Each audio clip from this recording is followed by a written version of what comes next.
Hi అండి, అందరికి నమస్తే. Mister Prem blog day 2. ఇలా ఎగ్ కర్రీ చేయబోతున్నాను. ఇంట్లో ఏం కర్రీ లేకపోయేసరికి ఎగ్ కర్రీ చేస్తున్నాను. 2 గుళ్ళు ఇచ్చుకొని బాగా ఉడకబెట్టుకొని ఇట్లా క్రాస్ కోయాలి. నూనెలు వేసిన తర్వాత బాగా నల్లగా ఎందాక బాగా అలా ఉంచాలి. దాంట్లో ఎగ్స్ ఇలా నల్లగా ఎందాక ఉంచుకోవాలి. తర్వాతకి ఒక్కొక్కటి తీసి ఒక ప్లేట్లు వేయాలి. ఇట్లా టమాటాలు ఉల్లిగడ్డలు ఇట్లా చిన్న చిన్నగా కోసుకోవాలి. తర్వాతకి దాంట్లో వేయాలన్నీ. తర్వాత ఎగిన బాగా నల్లగా ఎందాక ఉంచుకోవాలి లైట్గా. ఇప్పుడు దాంట్లో 2 స్పూన్లు కారం వేసుకోవాలి. నేనైతే 3 వేసుకుంటా. ఉప్పు 2 స్పూన్లు వేసుకోవాలి.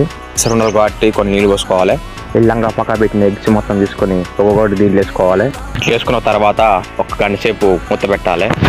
ఇట్లా ప్లేట్లు వేసుకొని మొత్తం కథం చేయాలన్నమాట. ఎగ్ కర్రీ వేసి మస్తు వచ్చింది.